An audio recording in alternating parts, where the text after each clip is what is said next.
बुद्धिमान व्यक्ति हैंडपंप को चाहेगा, क्योंकि हैंडपंप से चाहे 100 घड़े भर ले, और घड़े में जल है वो 10 किलो 20 लीटर, ये 2 घंटा में 1 दिन में समाप्त हो जाएगा। तो यहाँ बताते हैं गुरु गोविंद दोनों खड़े। आप जो समझते हो कि जो सुख ही आप सुख मानते हो, वो सुख कहाँ है? उस गुरु जी के माध्यम से प्राप्त होगा आपको। अब जल तो समझ लो भगवान है और हैंडपंप गुरु जी है। तो परमात्मा आपसे पूछते हैं और आप ही जवाब देते हैं कि गुरु गोविंद दोनों खड़े, एक मटके में जल और एक हैंडपंप, अब काके लागू पाए। आप पे उत्तर देते हैं बलिहारी गुरु आपना जिन गोविंद दिया मिलाए।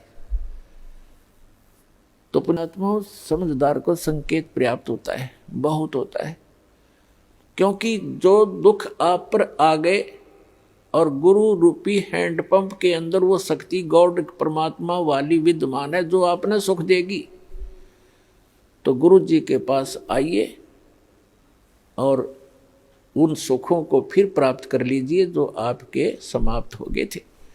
तो यहाँ आने से आपके वो जग, आपके गड़े फिर से भर दिए जाएंगे इस सत साधना और आशीर्वाद के द्वारा।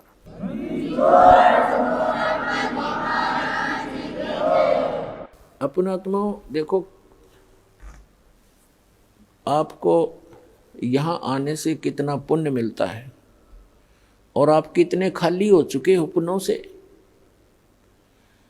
आशीर्वाद दिया जाता है, आशीर्वाद आपको एक एक्स्ट्रा ऐड होती है उस गॉड की, इस दास यानी उसके गुरु रूप में रिप्रेजेंटेटिव के माध्यम से वो आपको एक्स्ट्रा राहत दी जाती है, ताकि आप फिर अपने आप भक्ति साधना करके अपने पैरों पर खड़े हो, खुद साधना करो।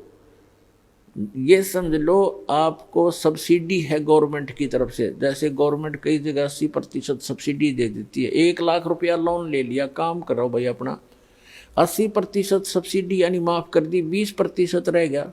और जो नालायक उसने भी नहीं दे सकता, उससे भी नहीं कर तो वो करता नहीं व्यवसाय, वो बकवास कर रहा है।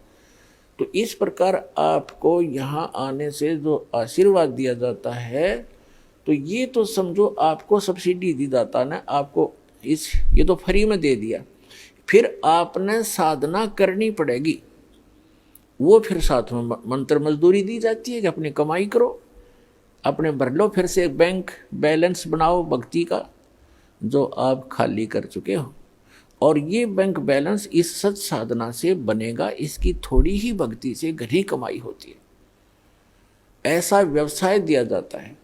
जैसे एक मजदूर सारा दिन में 150-200 रुपये प्राप्त करता है, सारा दिन कस्सी बजाता है, और एक ऐसा व्यवसाय कर रहा है जो प्रतिदिन 1 लाख रुपए का गल्ला इकट्ठा उठाता है। तो दोनों ही मनुष्य हैं, दोनों ही कर्म कर रहे हैं, लेकिन वो कितना लाभ उठा रहा है और उसके पास कितना है। तो ऐसी साधना है ये, जो आप प्रतिदिन 1 लाख का गल्ला उठाओगे, 1 लाख रुपए। ये तो एक एग्जाम्पल है। ये ऐसी साधना आपको दी जाएगी। पूरे विश्व के प्राणी भी इससे ऐसे ही लाभ प्राप्त कर सकते हैं, पूरे विश्व के। क्योंकि ये जो यहाँ तो आपने मजदूरी करनी है और इस मजदूरी का बेनिफिट मिलेगा वहाँ, वो साहूकार देगा इसका बदले में आपको, सतलोक में बैठा जो सत्य पुरुष।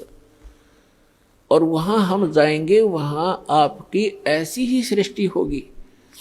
आप अपने बच्चों को, अपने पोते और पोतियों को परमात्मा से जोड़ दो। अब जैसे आपके लायक बेटा बेटी हैं और लायक आपके पोता पोती हैं, और आपको कितना अच्छा लग रहा है, यहाँ पर कितने प्यारे लगते हैं, कैसे इनके साथ घुल मिल कर रहते हो, बहुत अच्छी बात है। लेकिन इनमें रहोगे कितने दिन? जो आपको मूर्ख बना कर रखा हुआ यहाँ पर काल ने, 1 सेकंड में पता नहीं कि बिजली गिर जा। और इस सत्य ज्ञान के अभाव से हम इन्हीं में उलझ पुलझ कर यहीं पर फंस जाते, और फिर अपने अपने ये संस्कार पूरे किए। आज दादाजी मनमान अगले जन्म में नाइजीरिया में पैदा हो जा और पोता हो जा अमेरिका में, या फिर दूसरा ये है दादा की जगह गधा बन रहा और पोता बन जा कुत्ता, तो अगले जन्म में तो नहीं रही, ये 68 हिस्सा जन्म में बिखर लेंगे आपके। धीरे धीरे सभी चले जाते हो, कभी बेटा मर गया, कोई पोता मर गया, कभी पोती मर गई, माँ मर गई, किसी का बाप मर गया, तो यही बिजली गिरनी शुरू हो जाती है और हम कितने खुश हैं। तो परमात्मा ने बताया कि ये एज इट इज व्यवस्था आपकी ऊपर होगी। आपके घर खाली पड़े हैं जहां आप रहा करते थे, आप वहां गलती करके यहाँ गिर गए हो। अब वो आपका समझ में नहीं आती, क्योंकि आप इस व्यवस्था में फाइनल हो चुके हो, इसको फाइनल मान चुके हो कि ऐसा ही होता है सबके साथ। नहीं, अब इससे आपका बुद्धि का सतर उत्तिष्ठ होगा, उठेगा, उभरेगा। इस ज्ञान से आपको यहाँ का ये नरक दिखाई देगा जिसको आप सुख मान बैठे थे। अब जैसे बहुत से उदाहरण हैं। एक ये पोलैंड देश का एक पूरा का पूरा कैबिनेट माने मंत्रिमंडल, यानी जिसमें 95 मंत्री प्रधानमंत्री थे, और सारे के सारे जहाज में बैठ के किसी का शोक व्यक्त करने जाते, किसी की मृत्यु के ऊपर, और उनका वो जहाज दुर्घटनाग्रस्त हो गया। वो सारे के सारे मर गए एक ही सेकंड में। अब ये 2 साल पहले की बात है, सन 2011 में। तो पुण्यात्माओं, परमात्मा कहते हैं इस झूठे सुख को सुख है ये मान रहा मनमोद, ये सकल जबीना काल का, ये काल का आहार है सारा, और कुछ मुख में कुछ गोद। अब उनकी कितनी हवा में उड़ रहे थे वो। प्रत्येक आदमी ऐसे ही रहता है। एक छोटा सा व्यवसाय करने वाला ही फूला नहीं समाता, वो तो प्रधानमंत्री सतर मंत्री सतर के आदमी थे। तो उनकी कितनी इच्छाएं थी, ये कर देंगे, वापस आएंगे, ऐसा करेंगे, वैसा करेंगे। अब खाक करेंगे। अब कोई बिल्ली बनकर घूम रहा, कोई कुत्ता बनकर घूम रहा होगा, कोई गधा बन गया होगा, कोई कितना और दुर्गति में गंदी नाली का कीड़ा बनेंगे। तो अभी तक हमें पता नहीं था कि इसका कोई विकल्प है, कोई अल्टरनेट है। अब अल्टरनेट है, गारंटीड है, गॉड गिवन है। इस दास के पास प्राप्त है, कल्याण करा लो, और नहीं तो इसमें विवेचन करो।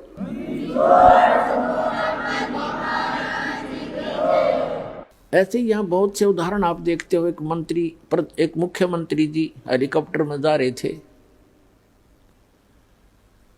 आगे लोग उनकी स्वागत में मालाएं लिए खड़े थे, और वो दुर्घटनाग्रस्त हो गया। 3 दिन में लाश पाई उस मुख्यमंत्री जी की। और अब क्या बनेगा आगे का हमें पता है, इस दास को पता है, परमात्मा के विधान से परिचित। अगले जन्म में गधा बनेगा। अपने पूर्व जन्म की मलाई को नाश कर लिया, आगे भक्ति की नहीं, चार्जर ठीक मिला नहीं। पुण्यात्मा होते हैं जितने मंत्री हैं या अफसर हैं, अधिकारी हैं, या कोई अच्छा जो व्यवसाय है जिसका, और या वैसे मानव श्री प्राप्त है जिनका, तो वो भक्ति के लिए भटकते रहते। वो चाहते हैं भक्ति करें और वो करते भी रहते थोड़ी बहुत, लेकिन वो साधना ठीक नहीं। शास्त्र विधि को त्याग कर दो, मनमाना आचरण करते।